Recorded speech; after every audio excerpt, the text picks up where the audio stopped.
Muy buenas noches, sean bienvenidos y bienvenidas a su serie radiofónica Miradas Críticas a la Situación en México. Un gusto estar de nuevo con ustedes y en esta ocasión, hoy 10 de mayo, en este inicio de temporada 2022, les presentamos el programa titulado 10 de mayo y la lucha laboral. Conduce su servidor Héctor Cerezo y participan en el bloque de denuncia Basti Acosta, con el tema la Junta de Conciliación y Arbitraje y los derechos laborales. En el bloque del comentario, Francisco Cerezo con el tema de represión en Guanajuato. En el bloque de en la opinión de Fragua, vamos a tener dos cápsulas especiales con el tema cuáles son mis derechos laborales y qué hacer ante un despido injustificado. Y en el bloque de la entrevista tendremos la participación de Cita Loyo con el tema del informe preliminar del Comité contra las Desapariciones Forzadas de la ONU en su visita recientemente, en su visita a México. Y bueno, pues vamos a iniciar este programa. Hay que recordar que hoy efectivamente algunas madres están festejando y otras también pues están luchando. Hoy hubo una marcha del Monumento a la Madre al Ángel de la Independencia, una marcha principalmente de madres para exigir la presentación con vida de sus hijos, de sus nietos, de sus hermanos, de sus padres, ¿no? Víctimas de desaparición forzada en este país. Una cifra oficial de 98,000 personas desaparecidas. Y en este día, precisamente, este programa va a tener esos dos componentes.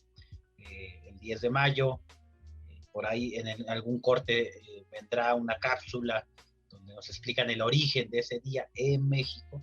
Pero también el otro tema muy importante que hemos dado seguimiento es sobre los derechos laborales y sobre las demandas laborales que están en la Junta de Conciliación, la Junta Local de Conciliación y Arbitraje. Y en ese sentido, pues le damos la bienvenida y las buenas noches a Basti Acosta, integrante de la Organización de Lucha por la Emancipación Popular.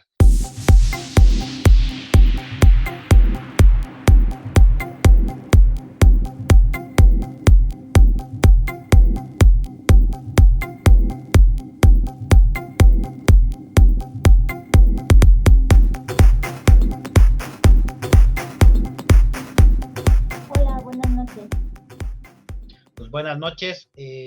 Pues habíamos estado dando seguimiento de tu caso, de tu demanda laboral, ¿no? De ese despido injustificado de más de 50 personas en la Academia de las Ciencias, Mexicana de las Ciencias. Y bueno, hoy no hoy, hace unos pocos días nos enteramos de que después de un año y pico, ya nos dará las fechas exactas, por fin tienes un laudo, pero es un laudo en contra. Pero platícanos para la audiencia, ¿no? Un poquito desde el principio, ¿de qué caso estamos hablando? ¿Cuáles son las irregularidades de la Junta de Conciliación y Arbitraje? Y si es cierto que defienden los derechos de los y las trabajadoras. Bueno, pues un poco de contexto es que en mayo del 2020 nos despiden injustamente a más de 50 trabajadores sin pago alguno y pues poniendo de pretexto que no tenían recursos para cubrir esas indemnizaciones. La academia mañosamente y actuando con dolo nos engaña haciéndonos firmar un convenio en el que estipula, bueno, a todos los compañeros 36 meses para pagarles. El mío me lo firmó a un año, a 12 meses, y se venció el 1 de julio del 2021. Y bueno, yo decido meter la demanda en diciembre del 2020 porque pues la academia no tenía la voluntad de pagarme, ¿no? A pesar de que firmó un documento.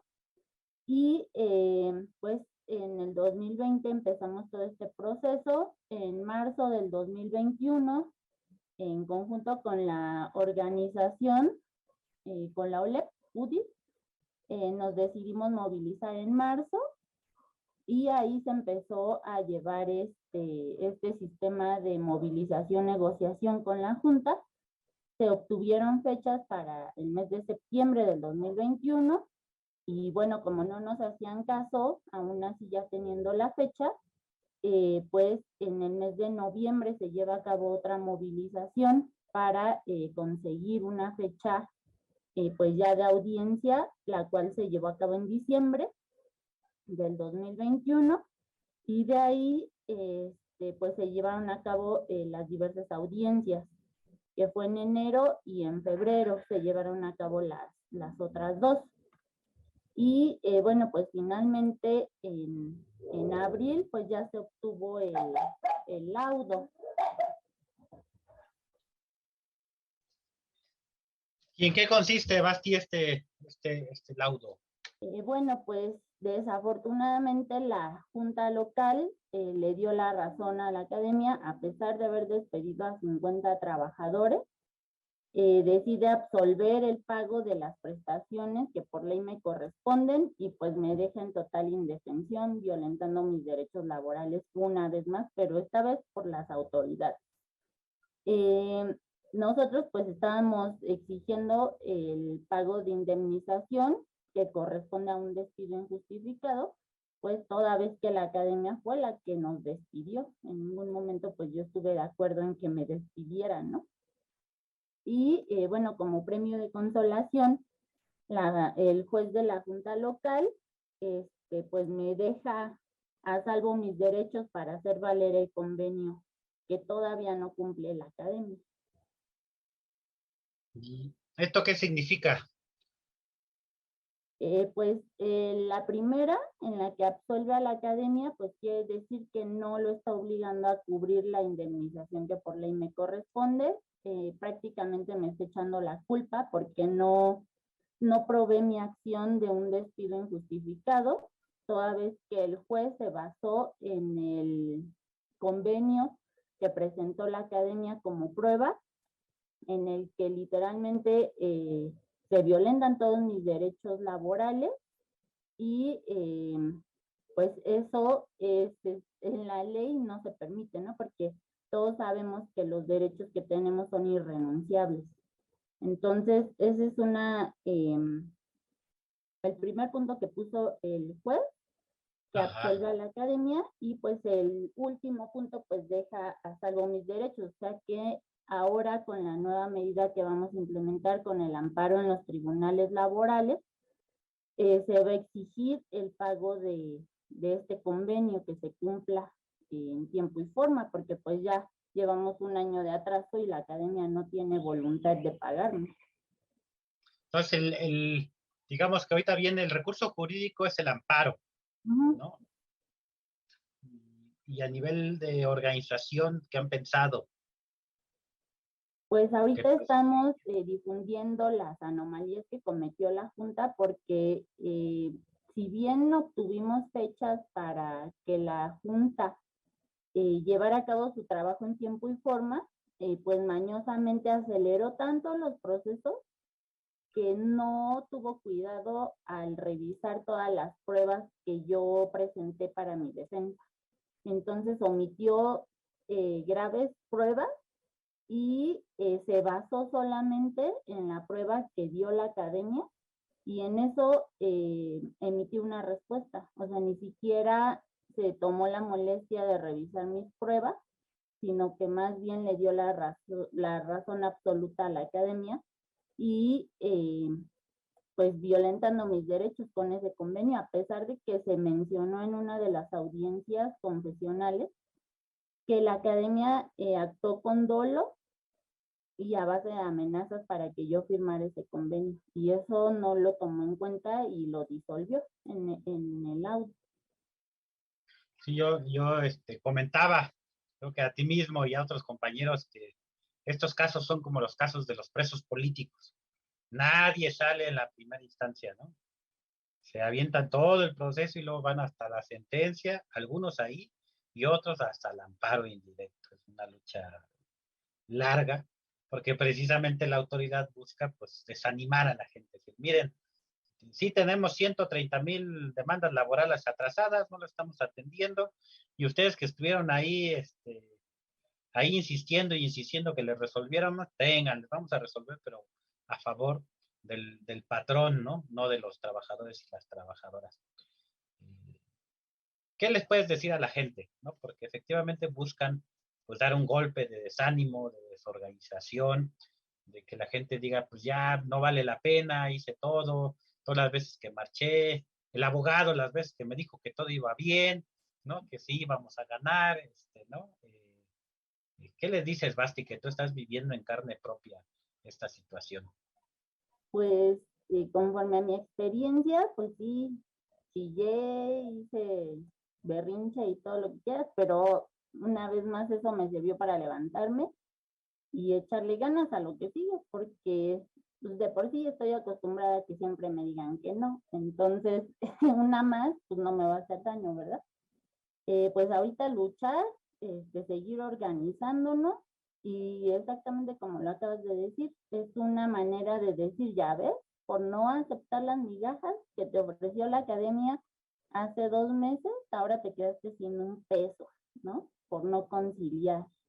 Entonces, pues es una manera de represión del Estado para nosotros ya no seguir la lucha y no defender nuestros derechos.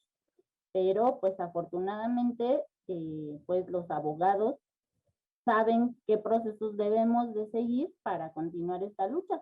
Y mira, si la vuelvo a perder, no importa, por lo menos les di batalla o les estoy dando batalla, soy una piedrita en sus zapatos, tuvieron que gastar en abogados para defenderse también y pues por lo menos mi dinero no se lo quedaron, ¿no? Tuvieron que invertir en abogados y pues no voy a dejar que se queden con el dinero que trabajé durante 13 años.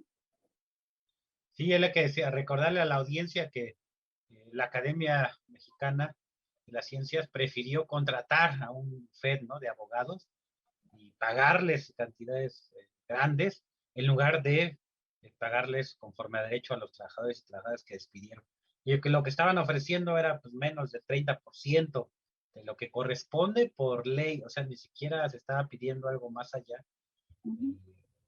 Entonces, esa es la situación, esa es la política ahorita laboral de la Junta Local de Conciliación y Arbitraje. Y bueno, decirte, Basti, que pues estamos ahí en la lucha, en el mismo barco, vamos a seguir insistiendo, vamos a seguir movilizándonos, acompañando, porque esta lucha, pues sí, es larga,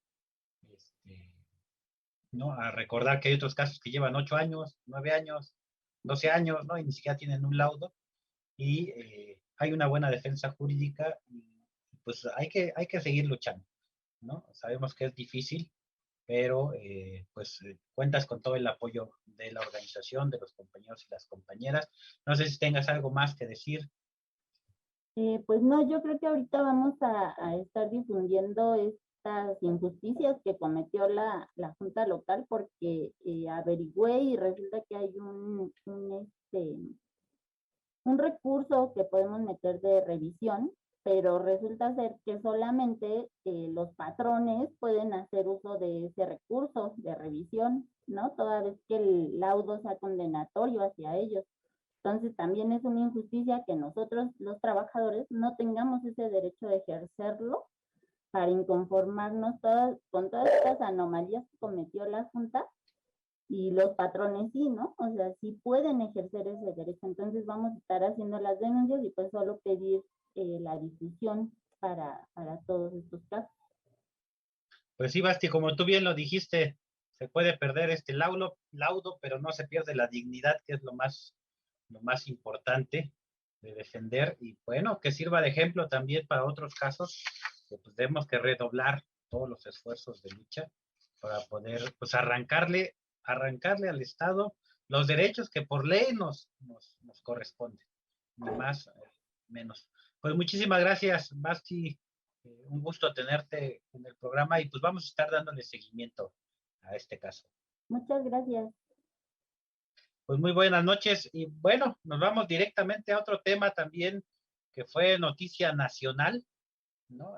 Sobre todo por la brutalidad, ¿no? Si tuvieron oportunidad de ver las imágenes o las fotografías de una represión en el estado de Guanajuato y pues con eso vámonos al intro del PA Comentario.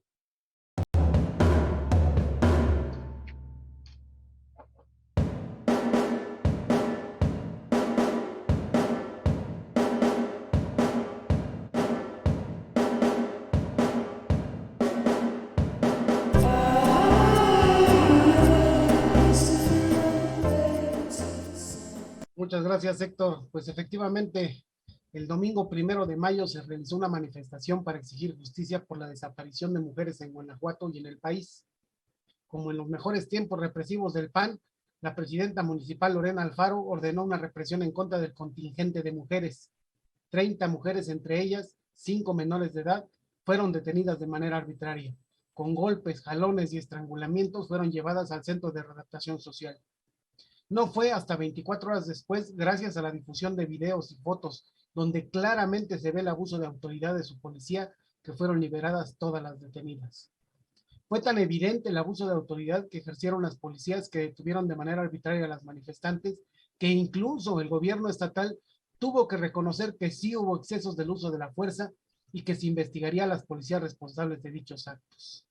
Al parecer, solo es cosa de rascarle un poquito, es decir, ejercer el derecho a la protesta para que afloren los sentimientos represores de presidentes municipales y gobernadores estatales, de lugares donde los derechos humanos no son más que papel impreso sin ninguna utilidad.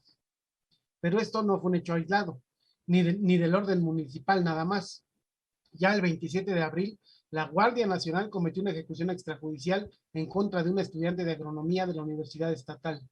La Guardia Nacional argumentó que uno de sus elementos, de manera unilateral, disparó en contra de la camioneta y con ello exoneró a la institución. Sin embargo, días después, un juez ordenó la libertad del militar asesino, con lo cual la Guardia Nacional se cubre de impunidad como institución. Desde enero de este año, el gobierno federal envió 1,500 soldados, entre ellos Guardia Nacional, para reforzar la seguridad de los habitantes de Guanajuato. Esta militarización es la responsable de la ejecución extrajudicial, no un soldado indisciplinado o con iniciativa propia. Así vemos una vez más que la militarización no es la solución a los problemas de inseguridad y que los militares y Guardia Nacional deben regresar a sus cuarteles. Dos ejemplos de lo que ya no debería suceder en nuestro país, no obstante sigue sucediendo. Graves violaciones a los derechos humanos de quienes protestan o de quienes tienen la mala fortuna de cruzarse en la mira de un militar. Y no solo sigue sucediendo, sino que al parecer, como estos dos casos, se mantendrá en la impunidad. ¿Qué debemos hacer ante estos hechos? Por más que nos los presenten como hechos aislados, lo fundamental es protestar, documentar, organizarnos y exigir un alto a la represión política. La protesta es un derecho humano que debemos ejercer siempre. Exigir justicia no solo ante la represión de la protesta, sino a las causas de esta última. Ya no más mujeres asesinadas en México, ya no más mujeres desaparecidas, ya no más golpes represivos contra quienes protestan. Castigo a las y los responsables y a toda la cadena de mando que permite o solapa las ejecuciones extrajudiciales y la represión política. No más impunidad en nuestro país. Muchas gracias, Héctor. Pues muchas gracias, Francisco, con el comentario. Ahí está la nota, la pueden revisar ustedes. Pues sí, la brutalidad por parte de policías y policías mujeres en contra de manifestantes, muchas de ellas menores de edad, ¿no? Algo que una situación pues que ya habíamos visto en el país, en muchos estados de la República. Antes del primer corte vamos a mandar saludos al estado de Monterrey, a Puebla, a Ciudad de México, hasta Guatemala, aquí en el Estado de México también, algunas alcaldías, Coyoacán, Tlalpan, Álvaro Obregón, que nos están escuchando en este programa Miradas Críticas, la situación en México. Por ahí Guadalupe Monfil nos hace el comentario de que en el trayecto a Tehuantepec, Oaxaca, hay varios retenes de la Guardia Nacional, México militarizado, y con esas acciones ya ni sabes qué pueda pasar. En el último bloque también con cita vamos a hablar un poquito de una de las recomendaciones del Comité contra las Desapariciones Forzadas de la ONU es precisamente la desmilitarización de la seguridad pública. Y bueno, vámonos con este primer corte con la producción de Ajusco Radio.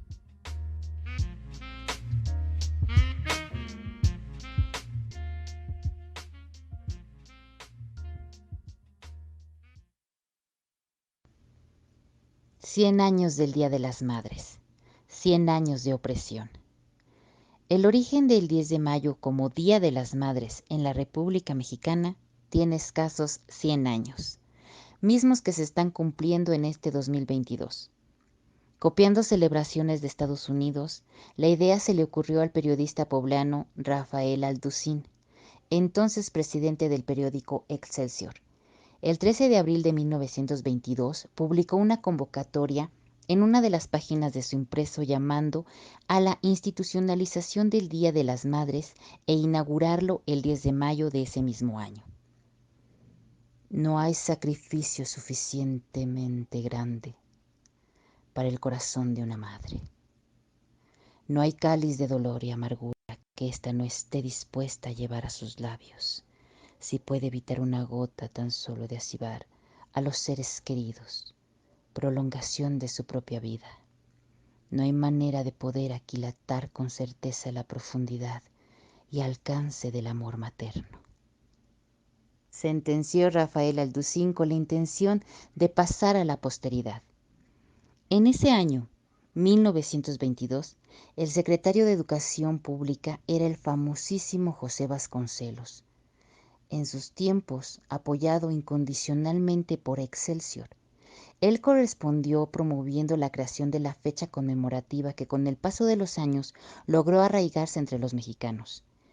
En el fondo, lo que surgió en 1922 desde la tribuna del Diario Mexicano fue una campaña con dos objetivos importantes: homenajear un día al año a las madres y contrarrestar la campaña iniciada en Yucatán por el Consejo de Educación Pública, que dirigía el profesor José de la Luz Mena, para hacer conciencia a las mujeres de los beneficios de la planificación familiar. La celebración del 10 de mayo como Día de la Madre, utilizado para homenajear a las dadoras de la vida, fue creado como una medida política para contrarrestar las iniciativas liberales que sobre educación y liberación de las mujeres se desarrollaban desde Yucatán en los años 20. El Excelsior de Alducín alertaba en sus escritos sobre los peligros que significaba la difusión de ideas que no se circunscribían a nuestra moral social. De esta forma, el tabloide se refería a la campaña yucateca del profesor Mena, que pretendía la difusión del folleto La Brújula del Hogar, escrito por Margarita Sanger, y en el que orientaba a las mujeres sobre la forma de evitar embarazos no deseados. Por su parte, Sanger fue una enfermera estadounidense, activista a favor de la educación sexual, escritora y fundadora de la Liga Estadounidense para el Control de la Natalidad, la afamada American Birth Control League. Dicha liga se convirtió en 1942 en la Federación Estadounidense para la Planificación Familiar. Ella merece un relato particular. Sin embargo, la prensa local de la península dio otra visión en sus crónicas. El diario El Popular publicó invitaciones para que la población participase en la conferencia cultural a celebrarse en la Liga Central de Resistencia del Partido Socialista del Sureste. Los temas que se tratarían en esa conferencia serían prevención, control y propagación de infecciones y enfermedades, concretamente venéreas, artes manuales, relaciones familiares y jurídicas. La disciplina sindicalista y los cuestionamientos sobre la implantación en los pueblos de la escuela racionalista. Asimismo, la campaña yucateca invitaba a analizar los beneficios de los matrimonios naturales y del amor libre, insistiendo en que su práctica no destruía el hogar. El movimiento difundió como temas fundamentales la emancipación de la mujer y sus derechos. Las iniciativas del gobernador de Yucatán, Felipe Carrillo Puerto, y la difusión del folleto La Brújula del Hogar, calificado como folleto criminal, ocasionó inquietud entre los sectores reaccionarios de la capital de la República.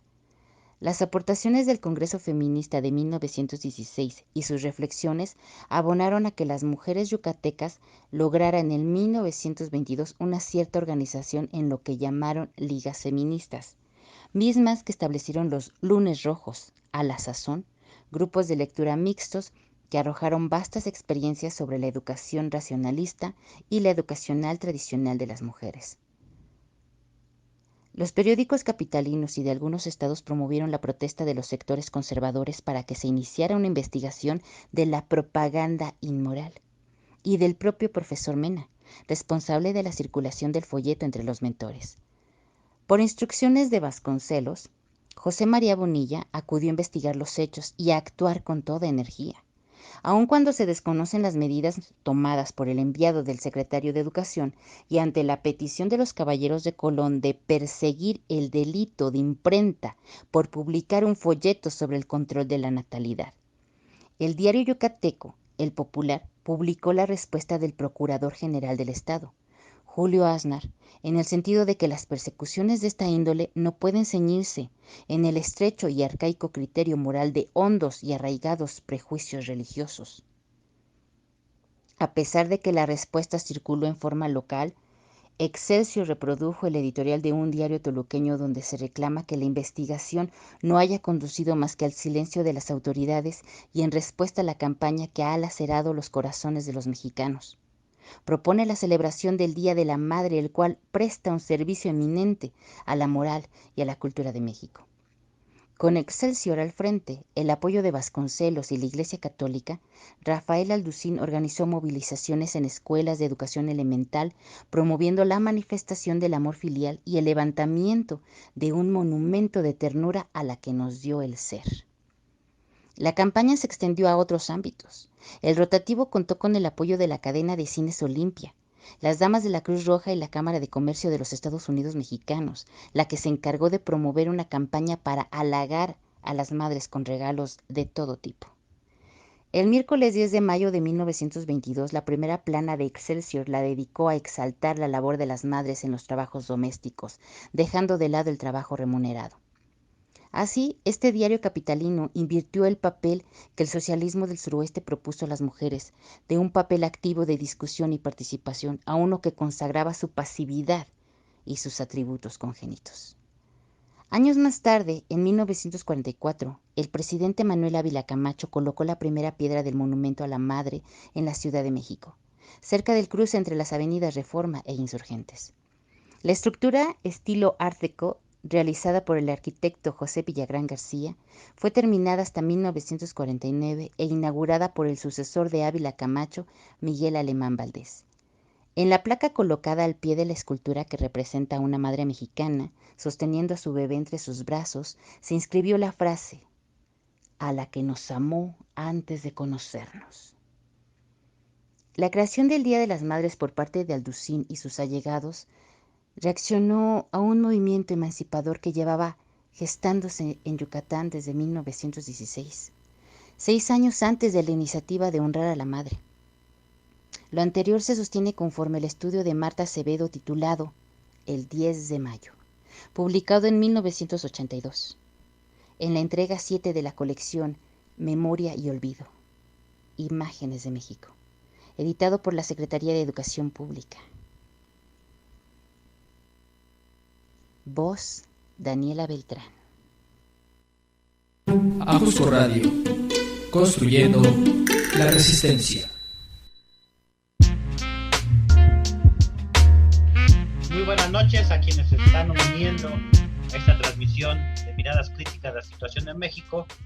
Tuvimos un arranque ahí con Bastia Costa denunciando un laudo negativo en la demanda laboral. El primer round, decimos nosotros. Vienen otros recursos para poder apelar esta decisión de favorecer al patrón en lugar de a los y las trabajadoras. Y en este mismo tono vamos a compartir dos pequeñas cápsulas que se hicieron por parte de compañeros de la Organización de Lucha por la Emancipación Popular, precisamente para hablar sobre los derechos laborales, y la segunda cápsula sobre qué hacer ante un despido justificado. Creemos que es oportuno compartirlo para pues que las mismas personas tengan más elementos para esta lucha. Y pues sin más, vámonos con este bloque, en la opinión de Fragua, vámonos al intro, inmediatamente a las cápsulas.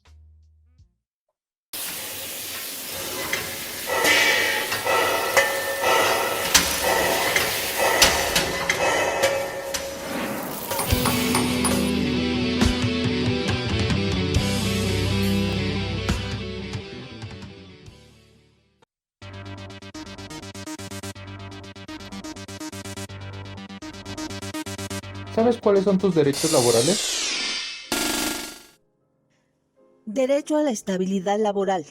Derecho a ser indemnizado hasta con 3 meses de salario o a ser reinstalado en el trabajo en caso de separación injustificada de algún empleo. Derecho a pago de jornada extraordinaria. Derecho a un día de descanso por cada 6 días de trabajo. derecho a huelga, derecho a percibir utilidades, derecho a laborar en condiciones de higiene y seguridad. Otros también son derecho de recibir capacitación y adiestramiento, derecho a la organización sindical u otra forma de organización, derecho a la seguridad social, derecho a gozar de un periodo vacacional, derecho a un aguinaldo y derecho a una jornada laboral de máximo de 8 horas. Desafortunadamente, las políticas económicas neoliberales nos han pegado tanto a los trabajadores y al pueblo mexicano que actualmente los sectores que aún mantenemos derechos laborales somos muy pocos.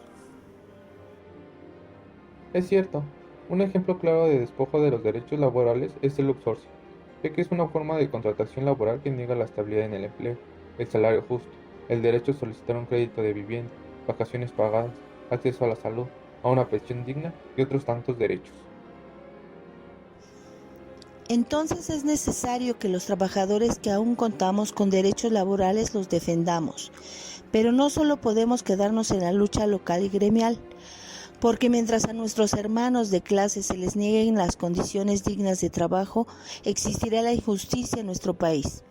Por eso, no podemos ser indiferentes y apáticos, por el contrario, es necesaria la solidaridad y la relación con el resto de los trabajadores, integrando organizaciones populares para que todos los trabajadores conquistemos nuestros derechos laborales y sobre todo para que alcancemos una sociedad más justa. Por ello, hacemos la invitación a todos los trabajadores que tengan o no derechos laborales en estos momentos en sus centros de trabajo para crear o continuar con la organización popular, para que ningún patrón nos quite lo que nos pertenece y para que seamos más los que gritemos.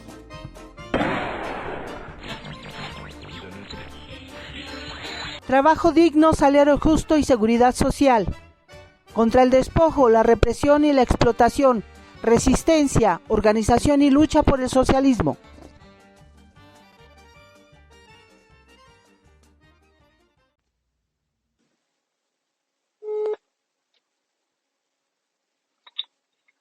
Hola amiga, oye, necesito que me orientes, por favor.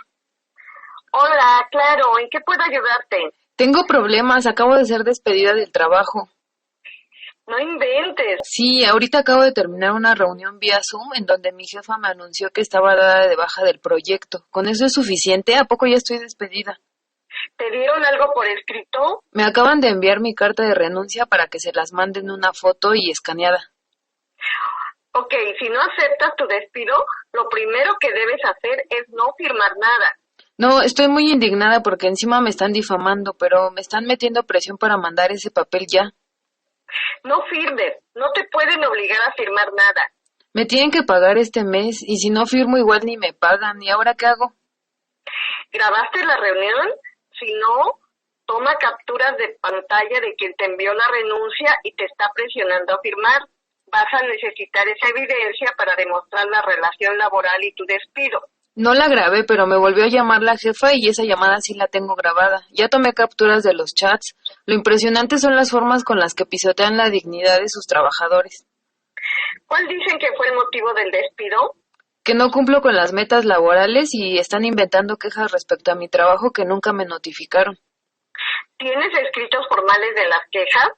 No, me lo dijo todo por la videollamada. Mira, un despido solo es válido si te notifican en físico y por escrito formal. ¿Te dieron alguna prestación o seguridad social? Por ley te corresponde. Checa el capítulo 4 de la Ley Federal del Trabajo, desde el artículo 46 hasta el 51. ¿En serio? No sabía nada de eso. Parece que tu caso ha sido un despido injustificado y los puedes demandar para que te den hasta tu finiquito. Oh, pues me gustaría saber si puedo hacer algo legalmente para que esta gente se haga responsable de sus acciones. Son bien abusivos con sus trabajadores. Claro, tienes que recabar toda la evidencia que tengas. Contrato laboral, lista de asistencia, credenciales, correos electrónicos, capturas de pantalla de conversaciones, graba todas las reuniones con ellos y busca personas que puedan ser testigos. La verdad me da temor que me vayan a hacer algo. ¿Crees que salga contraproducente si demando? Si quieres, podemos revisarlo con los compañeros de la ULEP. Ellos pueden pueden orientarte y acompañarte en este proceso. Sí, estoy muy interesada en defender mis derechos como trabajadora. Voy a reunir toda la información y te regreso la llamada. Muchas gracias, amiga. Claro, hasta luego. Bye.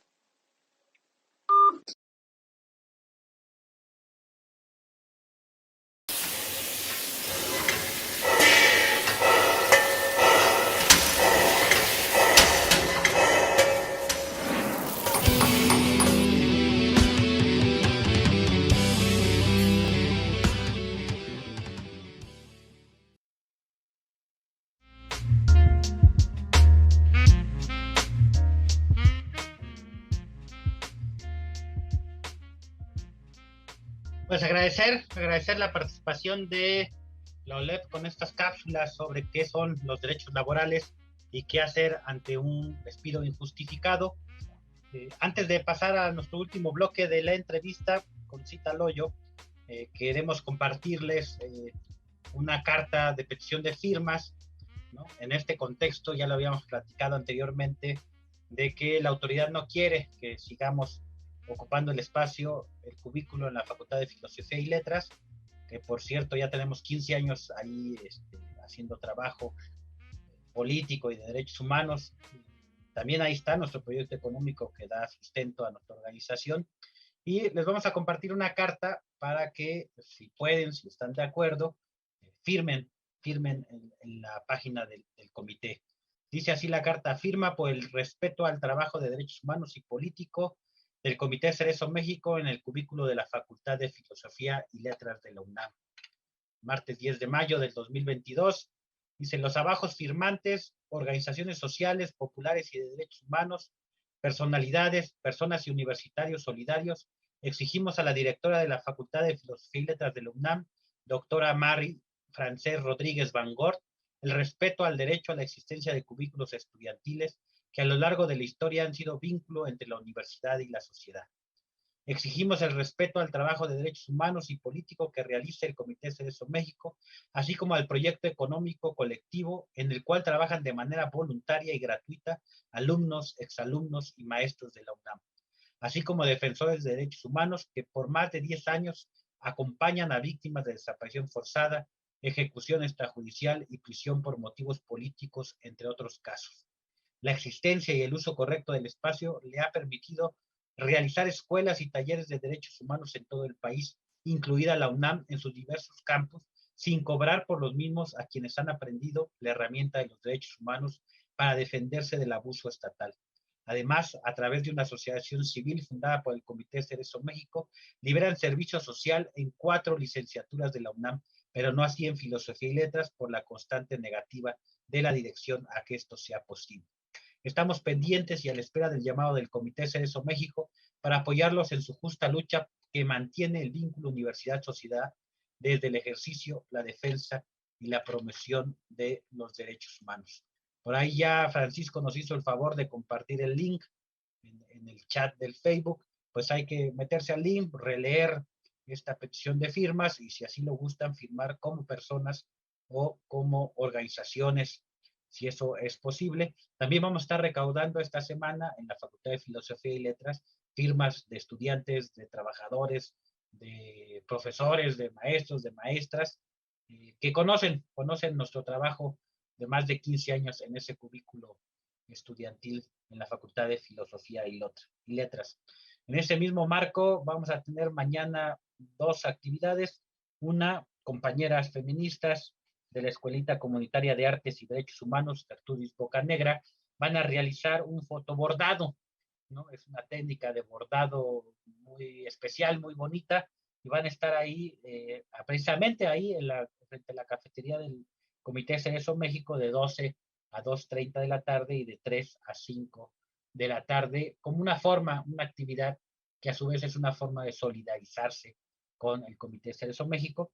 Y mañana mismo, a las 11 de la mañana, vamos a tener un foro ahí al lado de la cafetería del Comité Cerezo México, testimonio de víctimas de la violencia institucional contra el Frente Nacional de Lucha por el Socialismo. Van a estar compañeros y compañeras, algunos expresos y expresas políticas del Frente Nacional de Lucha por el Socialismo, pues dando su testimonio compartiendo con los estudiantes, pues una parte de lo que está pasando en el país, una pequeña parte de realidad, sobre todo en el estado de Chiapas, Michoacán, Hidalgo y Veracruz, en zonas campesinas indígenas, y la represión en contra de activistas por luchar por tierra y por socialismo. Pues, sin más, vámonos al segundo corte con la producción de Ajusco Radio y regresamos ya con Citaloyo.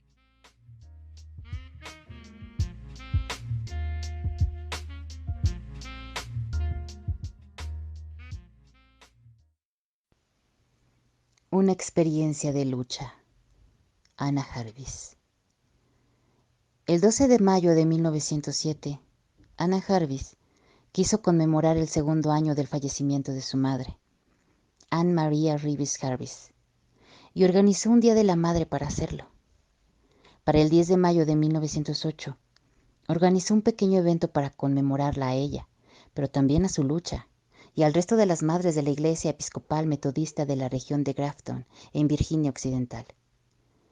La lucha, la de la madre de Hannah, fue contra el abuso de los dueños de las fábricas de las ciudades, a las que las mujeres, en especial las madres trabajadoras, eran sometidas.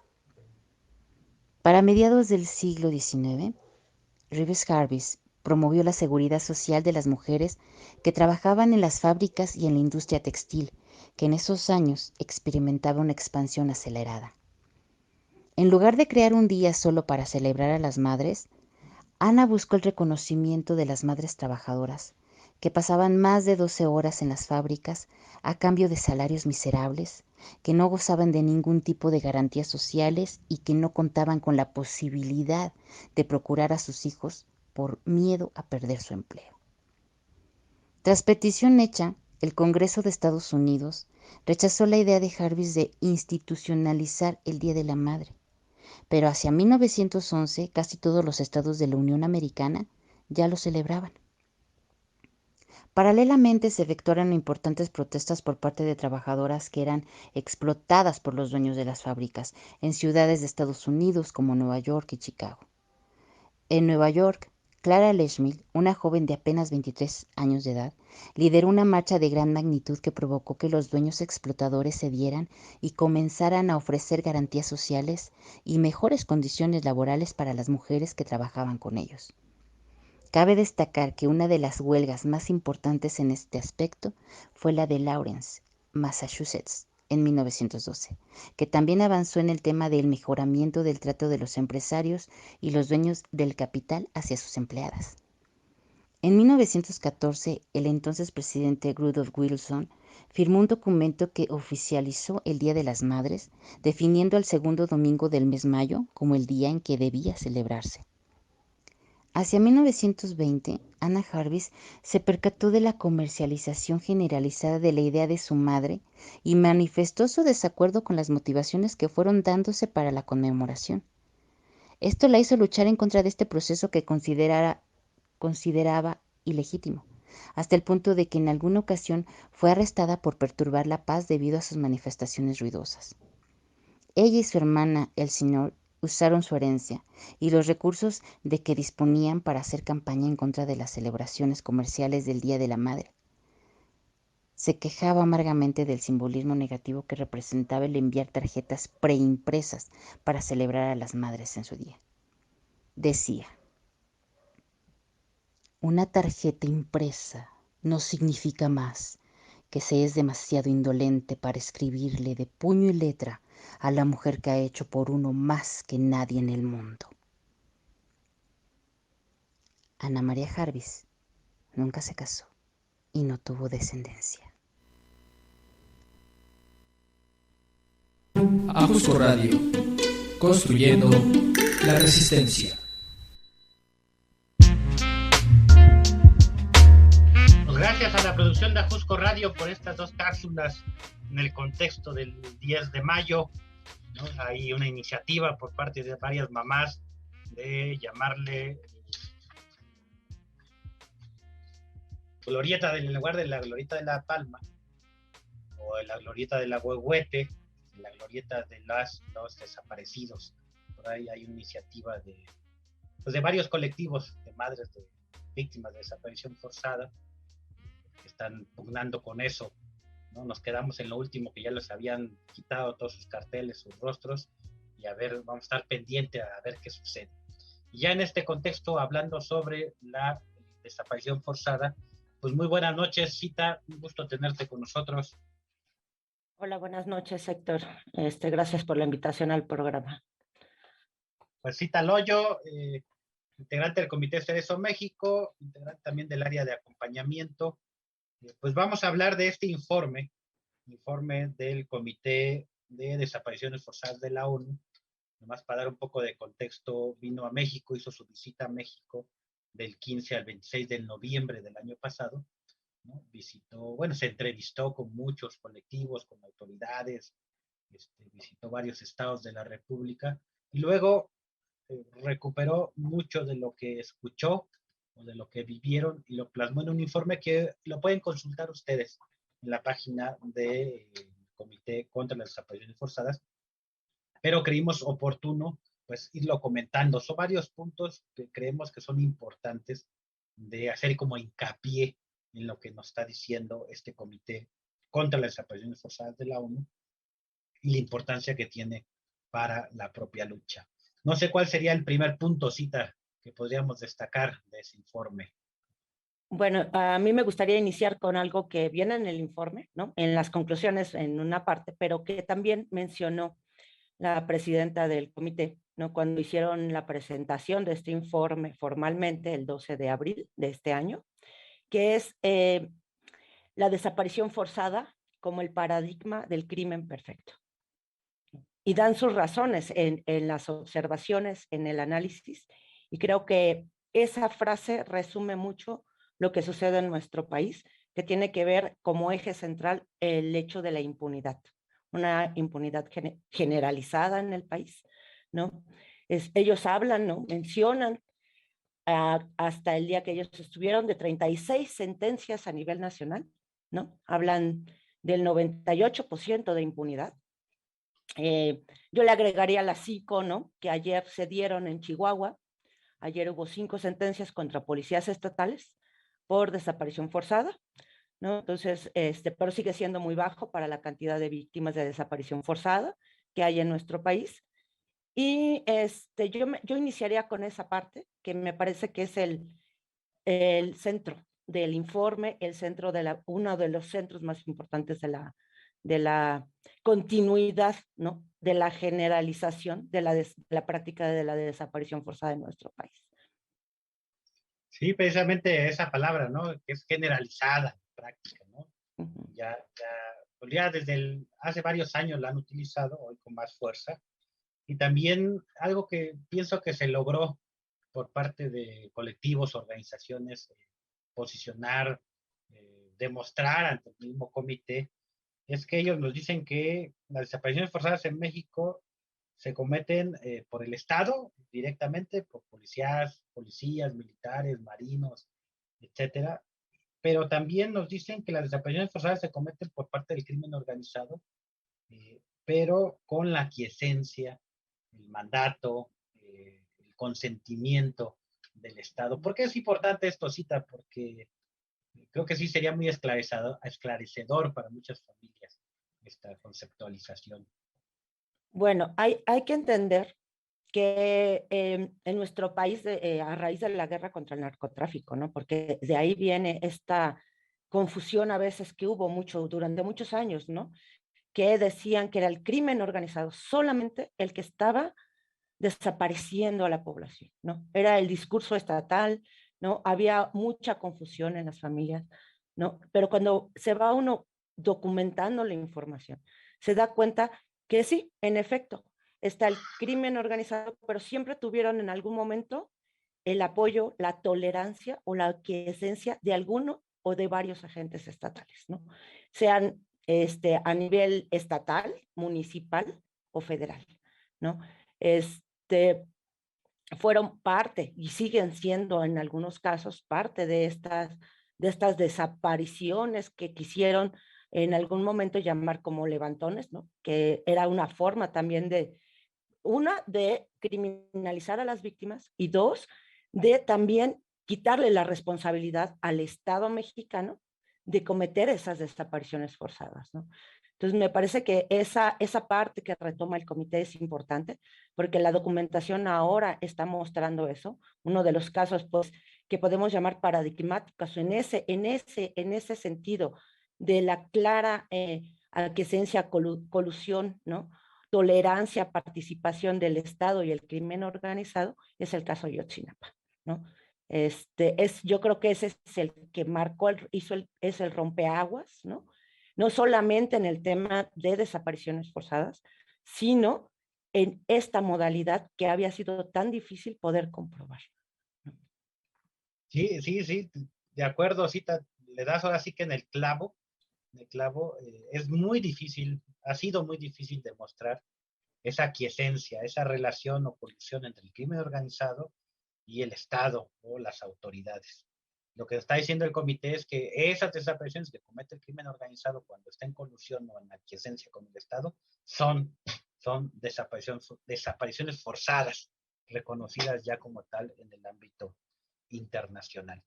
La impunidad ya lo mencionaste, y el otro punto también importante es la crisis forense, ¿no? Que le llaman, ¿no? Los 52,000 cuerpos sin identificar, que están físicamente en algún lugar, que los tiene el Estado mexicano, pero que no ha podido ni los anteriores gobiernos ni este gobierno dar una respuesta. Ante esto, ¿qué es lo que está sugiriendo el Comité contra las Desapariciones Forzadas? Bueno, él está sugiriendo literal que sí se realice, ¿no? El análisis, búsqueda profesional, toda la arqueología, todo el análisis forense de estos restos, la capacitación, pero sobre todo los recursos materiales, ¿no? Necesarios, y el personal calificado necesario para poder hacer esas identificaciones, poder brindarle y regresarle dignamente a las familias estos cuerpos, estos restos que se han ido, que hasta ahorita se tienen en los diversos CEMEFOS, ¿no? O en panteones, ¿no? Sin identificar. Lo que sí hizo el comité, lo hizo público el día del informe, ¿no? Que presentó el informe, fue reconocerle al Estado mexicano haber mandado esta iniciativa, ¿no?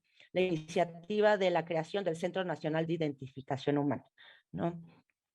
Sí hizo un reconocimiento al Estado que esté atendiendo esa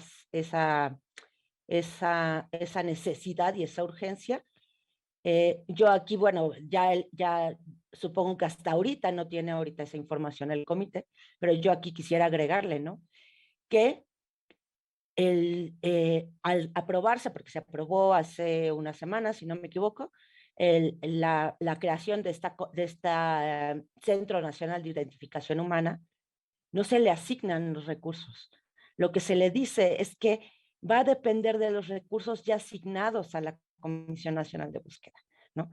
Y entra en contradicción con otro de sí las recomendaciones que hace el comité, que es de dotar de todos los recursos económicos para que tanto la Ley General en materia de desaparición forzada y desaparición cometida por particulares, como la Ley General de Víctimas en materia de atención a víctimas, tengan los recursos económicos principalmente, pero también pero también el personal necesario para dar atención a la gran demanda que hay ahorita, ¿no? Entonces, ¿qué hace el Ejecutivo? El Ejecutivo manda una iniciativa, el Legislativo mete esta cuña, ¿no? Esta cuña en la iniciativa para votarla, y lo que hace es que pues se crea, esperemos que no y esperemos que funcione, porque eso es lo que quisiéramos, pero parecía que se va a crear un elefante blanco porque no hay recursos. Seguimos sin falta de recursos monetarios para crear o de infraestructura para crear esta nueva instancia, ¿no? Que es lo que ha venido también entorpeciendo muchas cosas, ¿no? Sí, y no está de más recordar nuestro posicionamiento respecto a ese tema, que pues sí es bueno y es positivo, pero es insuficiente la creación de este centro de identificación humana. En realidad no responde al tamaño, a la magnitud de los 52,000 cuerpos por identificar, ¿no? Y esperemos que pueda pues avanzar esta propuesta para realmente dar respuesta a los familiares. Otro de los temas, Cita, también se metió el Comité contra las Desapariciones Forzadas a opinar sobre la militarización, ¿no? Un tema que luego causa pues debate, ¿no? Incluso entre los mismos seguidores de Morena, ¿no? Cuando hablamos sobre la Guardia Nacional, se nos vienen encima, ¿no? ¿Qué es lo que sugiere el comité respecto a este tema? Pues lo que sugiere en realidad es, o sea, muestra su preocupación por la gran militarización que hay en el país, muestra preocupación, extiende esa preocupación en el sentido de decir que está más militarizado el país, que la Guardia Nacional es totalmente militarizada, ¿no? Entienden cierta situación que es real, que tampoco la podemos negar, que tiene que ver con una cuestión de la descomposición de las policías estatales, las policías federales y este tipo de cosas, ¿no? Pero ellos tienen muy claro, ¿no? Que históricamente las desapariciones forzadas, ¿no? Históricamente han sido perpetradas principalmente por las fuerzas militares a nivel mundial, ¿no? Principalmente, ¿no? Entonces, claro que para ellos es peligroso ver, ¿no? Que en México la Guardia Nacional sea prácticamente el 100% militar, ¿no? De la combinación de la Fuerza Armada con la Marina, ¿no? Y lo que ellos proponen es que haya una reconversión paulatina, ¿no? Porque tampoco dicen de la noche a la mañana, sino le dan la opción al Estado mexicano para que vaya capacitando nueva fuerza civil, ¿no? Con el perfil necesario, con la capacidad necesaria para que se cree la Guardia Nacional, ¿no? Y todas las policías en materia de seguridad, ¿sí? Que cumplan con el estándar internacional, ¿no? Porque bien lo definieron ellos, hay una diferencia entre la labor que hacen las Fuerzas Armadas y la labor que tendría que hacer las policías o las fuerzas civiles, ¿no? Hay una diferencia hasta en la forma en la que están entrenados, en cómo van a reaccionar ante cualquier situación. Y, por ejemplo, el ejemplo más claro o más reciente es lo que pasó en Guanajuato, ¿no? Digo, ellos podrán decir que fue un elemento que se les salió de control, pero lo real es que las Fuerzas Armadas están entrenadas para reaccionar, ¿no? Para reaccionar de manera drástica, ¿no? Y lo explicaban bien. Las Fuerzas Armadas no pueden estar a cargo de la seguridad interior de un país, de la seguridad ciudadana, ¿no? De la protección del pueblo, porque lo que vamos a ver es un incremento en las violaciones a derechos humanos y obviamente como consecuencia puede haber un incremento de desapariciones forzadas, ¿no? Entonces eso es lo que recomienda la ONU. Se metió pues sí se metió en algo bastante escabroso en este sexenio, porque hay opiniones hasta dentro de los mismos colectivos, pareciera, encontrados en el sentido de esa resolución, ¿no? Bien, sí, pues nosotros tenemos una posición bien clara, estamos en contra de la militarización, así es, entrada de la Guardia Nacional, pues en territorios de organizaciones donde pues no quieren la entrada de la Guardia Nacional. El gobierno mexicano tiene 4 meses para contestar esto. Este gobierno de López Obrador ha firmado también todo lo que es posible firmar a nivel internacional, ha prometido todo también lo que se debe que prometer, pero una reflexión final es, ¿realmente los familiares han encontrado a sus seres queridos? ¿Realmente tienen verdad, tienen justicia? ¿O estamos ante una política muy fina de simulación? ¿Cuál sería la conclusión, Cita, para despedir este programa? Bueno, yo sí creo que hay una política muy velada, porque no es tan abierta como en otros sexenios, de simulación, de garantizar el derecho a la verdad, ¿no?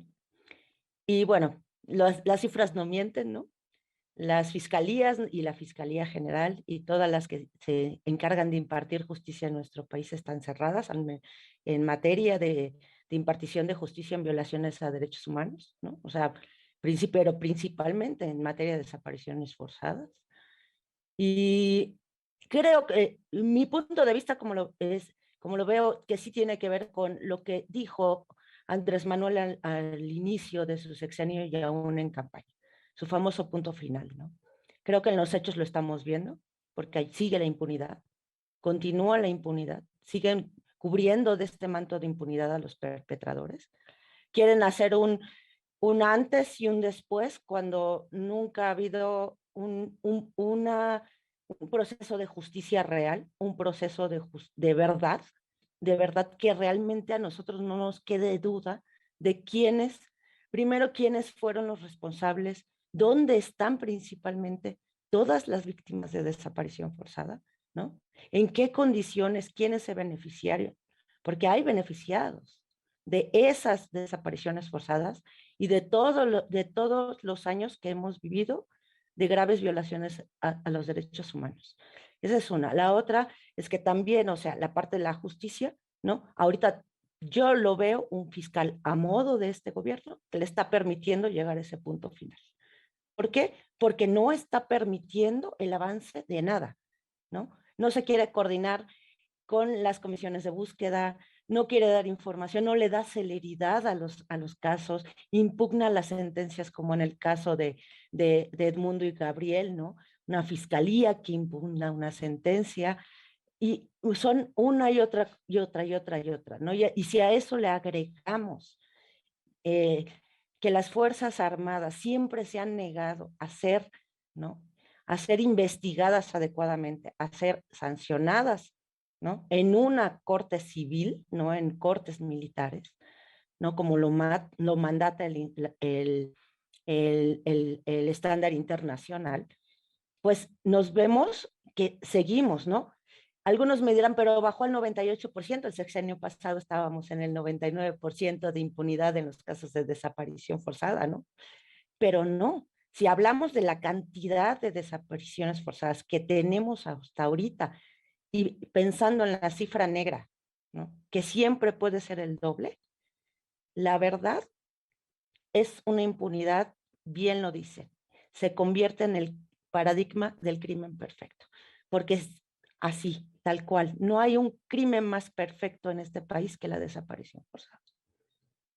Bien, pues muchísimas gracias, Cita. Vamos a estar al pendiente de decirle a la audiencia que ya se viene la Semana Internacional del Detenido Desaparecido, que es la última semana de mayo, que vamos a tener diversas actividades, va a haber algunos foros internacionales y nacionales, pues ya desde el 17 de mayo, el 19, el 24, el 26, la marcha del 30 de mayo, que año con año la campaña nacional contra la desaparición forzada, en la cual somos parte, convocamos, y pues que estén al pendiente la gente de las actividades que se van a realizar en el marco de la Semana Internacional del Detenido Desaparecido. Pues muchas gracias, Cita.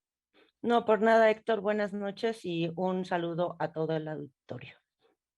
Pues muchas gracias y nos pedimos mandando saludos a Oaxaca, también ahí al estado de Hidalgo, el municipio Mineral de la Reforma, que pues nos están escuchando o nos escucharon. Pues muchas gracias y nos vemos, si todo sale bien, el próximo martes en otro programa de Miradas Críticas, la situación en México. Muy buenas noches.